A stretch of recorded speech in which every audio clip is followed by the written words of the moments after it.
Hello guys, magandang umaga muli. Andito tayo ngayon sa construction site na naman at titignan natin yung update dito sa nilalagay na ceramic tiles dito sa lababo, mga kababayan. Siyempre in charge pa rin si Pinsan Rolly, no? Siya ang in charge dito sa paglalatag, paggagawa ng lababo. Ayan, malapit na. Kahapon konti pa lang yung nalatagan, pero ito.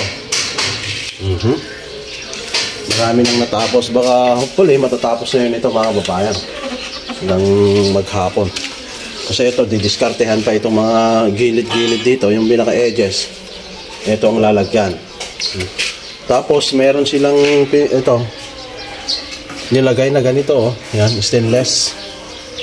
Ito para mas maganda yung itsura niya, mga kababayan. Mas maporma pag merong ganyan. Maganda rin sana yung gold na ganyan. So ito na, oh.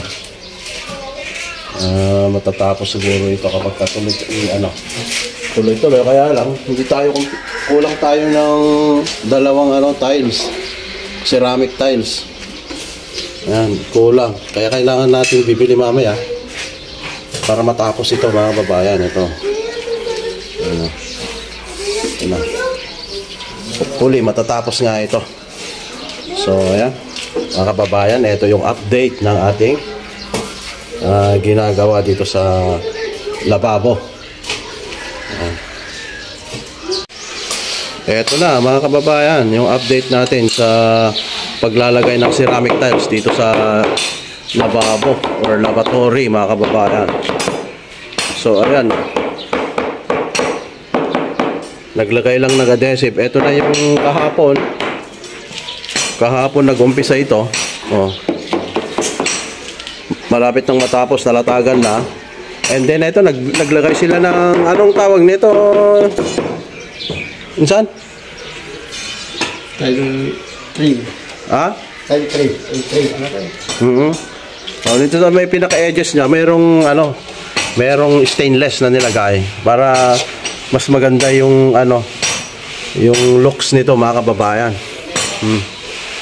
So, may pinaka-gilid-gilid, lalagyan pala nila dito, oh. Ayan. Ang kinuha itong stainless. Ayan, stainless. So malapit na, pero kulang pa tayo, kulang pa ilang tiles. So dapat punta na pala ako, kahit bili lang, kasi dalawa na lang, kulang pa dito dito na siguro.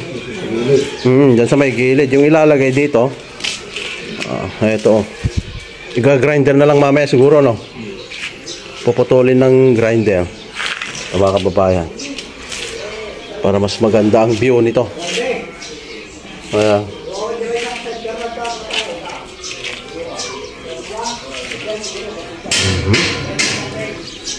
Ito, mga kababayan, malapit na.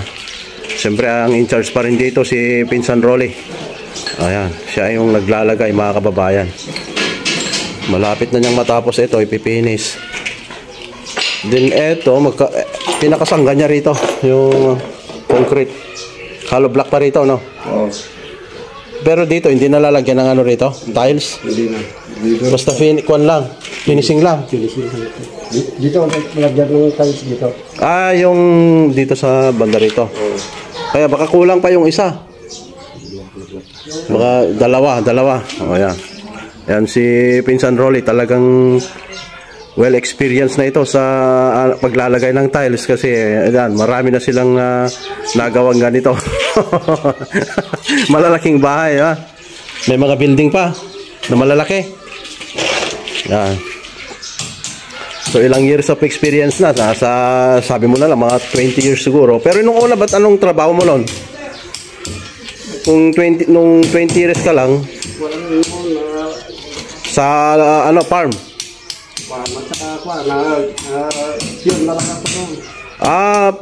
Dati pala piyon, nag-level up pala si Pinsan. Dating piyon na rin, pero natuto rin sa naging skilled siya, naging skilled siya na rin ng ito, mga naglalagay ng mga ganito, natuto dito sa paglalatag ng tiles. And then yung kantero, pati magbubong mga kababayan. So all around siya ano na skill. Ayan, marami siyang alam na trabaho sa pagko-construct ng bahay o mga building mga kababayan. And then nagkaroon din sila kasi ng ano na magaling na foreman. Meron silang magaling na foreman mga kababayan. Kaya doon sila talagang natuto. O yan. So yan, yung ginagawa niya tinitiktikan lang para kakapit, ano? Para mabawasan lang. Para mabawasan. Mapantay itong kwan. Oo, leveling pala yan. Ile-level lang niya. Naglagay na pala siya ng nagputol na pala. Yan, pinutol na pala yan. Yan, lalagyan pa dyan para mas maganda yung view mga kababayan. Para mas pulido ang view nito. Parang ganyan. Tinitiktik, ano lang yan, tinatanggal yung mga ibang mga residue. Ano? So, makitang-kita naman mga kababayan, talagang pulido naman yung pagkagawa, oh.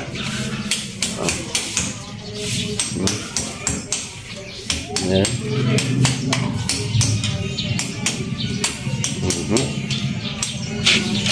Ayan. Ganyan lang kada ano. So ito lang mga kababayan, update lamang po ito no ng paglalagay. Siguro kung makakumpleto natin yung tiles kasi kulang pa tayo ng tiles, mga dalawang tiles pa siguro. O baka kukulangin pa tayo sa dalawa. Ito, ano pa to mahaba pa yan ano. Ito, baka kukulangin pa yon. Tapos dito pa, di ba? Dito. Lalagyan mo pa dito. Ano, para hindi na mamaya lalagyan mo ng hollow block na ito. O hindi pa, diretso na. Ha? Dadiretso na. Yan mo lang muna. Siguro pa baka kasi may ano yung floor ng CR palalagyan pa yung dalawa dyan sa labas at saka sa loob. Maliliit yung tiles nun. Ayan mga kababayan, update po rito, okay na. So punta naman tayo sa kabila anong ginagawa nila dyan. Dumako lang tayo sa kabila kung ano yung ginagawa. So kapag yung mga viewers natin gustong mag DIY, do it yourself na tinatawag, kahit kayo na rin, nakita natin yung vlog natin kahapon, napakadali yung pagkalagay niya mga kababayan. So ang pinaka-importante lang dito yung guide. Yung guide para meron kayong susundan, para maganda yung pagkalatag. Yung pinaka-importante dyan. And then para magkapaglaki kayo ng guide, kailangan yung level, mag-leveling muna kayo gamit ng level hose, ano? Yung level hose na puti or yung ginamit nila kahapon is yellow yata yun. Para meron kayong guide dun sa sukat pababa. Para makukuha nyo yung talagang sukat niya mga kababayan. Kailangan ng level. Hindi natin na ipakita yung leveling kahapon pala. Para makita nyo sana kung paano nila ginawa yung leveling. Yan. Ewan si Uncle Pedring, medyo abala din sa labas yan. May mga kon sila sa magkakon na. Maglalagay ng hollow block. Ayan, maglalagay ng hollow block siguro. Kasi maghahalo sila doon. Ayan mga kababayan, Kapay ito pa. Ayan. So ito, konti na lang, malapit na mga kababayan. So, tingnan nga natin dun sa labas kung nailagay na rin yung yung kahapon dito mga kababayan. Ito, meron tayong available na ganito steel. Ito nga mga kababayan, ito na yung ginamit. Pakot pa lang. Ayun. Ito yung ginamit nila, nakapwesto na, nabuhusan na ito mga kababayan, nalagyan na. Ito binuhusan nila yung banda rito. May buhos dito. Tapos eto naman dito sa may labas, CR. Ito yung pinaka CR. Ayan o.